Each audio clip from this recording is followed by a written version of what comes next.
Lo tercero que debemos buscar para que nuestro discurso lírico logre un efecto estético perdurable se define por una sola palabra: autenticidad. Dicho término ha perdido interés porque en la cultura del espectáculo de la sociedad de consumo actual, lo superficial, la apariencia, el fingir, lo externo se consideran más importantes que lo interior, la esencia, la sinceridad.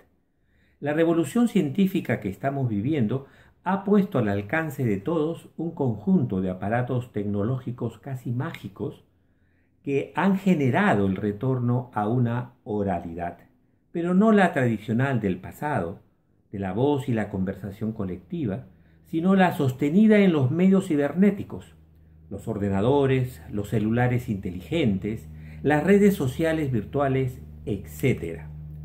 Gracias a la tecnología, la principal interacción comunicativa es la directa, que se ha individualizado y fragmentado por la multimedia, al enfatizar el contacto, lo expresivo y lo apelativo, en detrimento del mensaje, la referencia y el saber metalingüístico.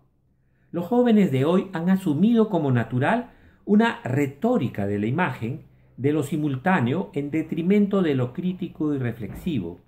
Los aspectos conceptuales y metacognitivos necesarios para profundizar en lo complejo se abandonan a favor de una lectura simple y tergiversada de la realidad, reforzada por la ideología consumista que fija como contenido el propio medio, la forma, el modo mimético, reiterativo e imitativo.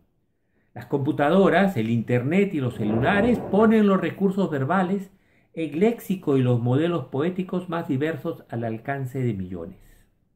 Los usuarios, como si se tratase de un juego sincero, copian y pegan, imitan y parodian las expresiones de grandes poetas que hacen suyas, igual que las letras de canciones o las declaraciones ingeniosas de sus artistas. Estos textos son publicados en páginas web, blogs, mensajes, redes sociales, Facebook, Twitter y videos, YouTube. En consecuencia, muchos creen que hacer poesías es una labor fácil, ligera, un juego de palabras divertido en donde podemos fingir, hacer como si hablásemos en serio. Nada más alejado de la práctica poética auténtica que esa idea, consecuencia del desconocimiento de lo que significa hacer poesía para una colectividad, para la humanidad en general. La escritura poética no es una actividad superficial y vana, sino todo lo contrario. La poesía constituye una labor simbólica esencial para toda sociedad. Precisamente el que no exista civilización ni comunidad a lo largo de la historia sin ella demuestra su capital valor para el ser humano. Por ello, el gran poeta Ezra Pound consideraba que era de enorme importancia que se escribiera gran poesía, pero no importa en absoluto quién la escriba. Los poemas modernos han sido escritos para ser leídos en silencio, en forma interior y permitir a través de las imágenes y los diversos procedimientos verbales problematizar la experiencia humana. Exprimen, condensan el lenguaje para instalar una reflexión crítica sobre las contradicciones y paradojas de los diversos aspectos del existir. Más que un sentido explícito y claro, proceden a partir de sugerencias, ambigüedades, relatos y correlatos objetivos para contribuir y hacer vivenciar significados que el propio lector debe ayudar a producir y encontrar. Es sobre la condición escrita del discurso poético que se erige la capacidad de la literatura de brindar un saber estético diferencial que integra lo racional y la percepción empírica en una imaginación sensible que involucra conocimientos nocionales y espirituales no discernibles por otros medios. Por ello, el gran poeta Octavio Paz afirmaba al respecto: la poesía es conocimiento, salvación, poder, método de liberación interior, revela este mundo al crear otro, diálogo con la ausencia, el tedio, la angustia, la desesperación, voz del pueblo, lengua de los escogidos. Esta densidad de la palabra poética escrita se extravía con el retorno a la oralidad mediática antes señalada. Los jóvenes creen que pueden expresarse a través de poemas con la misma actitud superficial como si usaran cualquier medio cibernético, con lo que, sin saber, empobrecen la naturaleza de la poesía. La asumen con ligereza como si se tratara de una canción, un entretenimiento intrascendente, una más de las tantas maneras de obtener notoriedad, reconocimiento personal en su grupo de conocidos o amigos. La condición de gran teoría de la vida que es inherente a la experiencia verbal de todo gran poema se diluye, se pierde, se extravía. En el pasado, cuando la poesía era verso y declamación, el poema estaba íntimamente ligado al habla, a la conversación. El poeta que recitaba estaba presente en el cómo de su decir, en los gestos, en la entonación que acompañaban y enfatizaban lo que decía. A partir del siglo XX, la poesía evoluciona de la oralidad hacia la imagen y la escritura. Se hizo libre y de lectura interior. El poema perdió la corporeidad del diálogo humano y la mutua presencia. Se convirtió en un uso del lenguaje escrito, en indagación sobre la experiencia humana. El soporte impreso de los poemas hizo posible su gran difusión y el reconocimiento de su naturaleza de lenguaje, de procedimientos verbales, por encima de la ilusión del realismo referencial anterior con el que se vinculaba al sentimiento psicológico del bardo hablante o al contenido temático expresado. Sin embargo, si en la conversación con algunas personas resulta difícil descubrir cuándo un interlocutor afirma algo con verdad o falsedad, como en los ofrecimientos o promesas electoreras de candidatos politiqueros, en la escritura poética el asunto es muy diferente. A pesar de que en la lectura de un poema están ausentes los gestos involuntarios o el tono casi tembloroso, imperceptible, que desnuda en el habla cualquier hipocresía, eso no significa que la falta o carencia de convicción interna o certeza no se pueda apreciar o distinguir en la escritura lírica. La habilidad de rimar o repetir palabras ingeniosamente no pueden sustituir aquello que tiene un poema notable en cuanto a la expresión cabal de una percepción inédita con los términos precisos.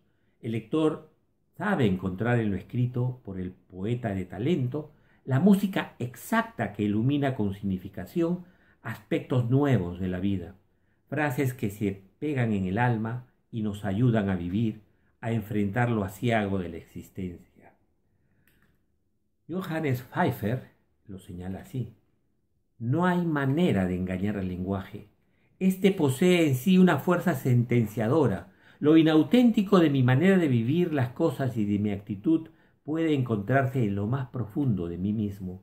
Puede estar totalmente oculto a mi propia mirada y sin embargo el tono y el gesto no podrán menos de descubrirme internamente. Si la poesía es un explorar los enigmas y las paradojas de la propia vida, incluso en aquellos poemas que parecen juegos de palabras, hay una profunda reflexión sobre el ser que posibilita el trabajo con el lenguaje. El poeta contemporáneo, en base al desinterés inherente a su labor estética, se ha liberado de funciones ancilares de entretenimiento o del halago al poder encarnados en otros sujetos para ofrecer una dimensión sobre la existencia simultánea y complementaria a la de la ciencia y la filosofía. En el siguiente poema he juntado en un bricolaje los versos famosos de algunos de los más notables poetas peruanos, como una muestra de la profundidad de los significados que el discurso poético nos ofrece. En estos fragmentos uno logra captar aquellas imágenes que nos identifican como peruanos y que trascienden dotando a nuestra percepción de una imaginación propia, pues en las palabras de nuestros grandes poetas nos oímos ser. Esta última frase nos servirá de título y la identificación de a quién corresponde cada fragmento se constituye en un breve test que pone en evidencia cuánto se conoce nuestra tradición poética. Los invito a escuchar el poema e intentar identificar de qué poemas y poetas se trata.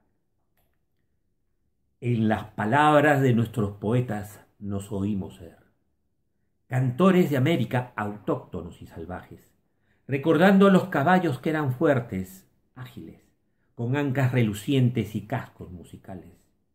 Mi padre era callado y mi madre era triste, y la alegría nadie me la supo enseñar.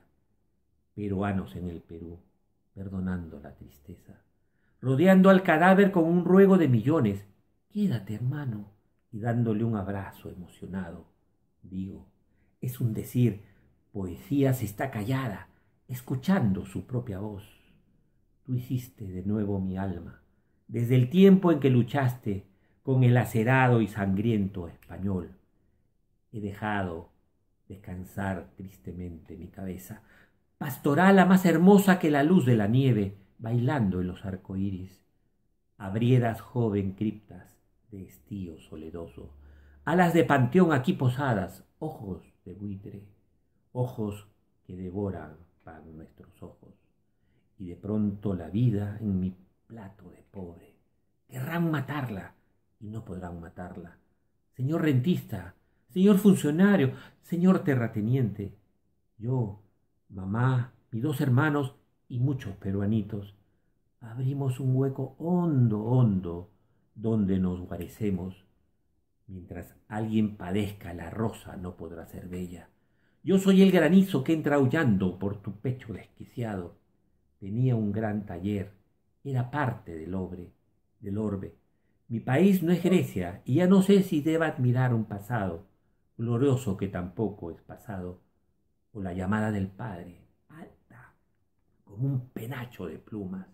Soy un río, a veces bravo y fuerte, y no me aumentaron el sueldo por tu ausencia.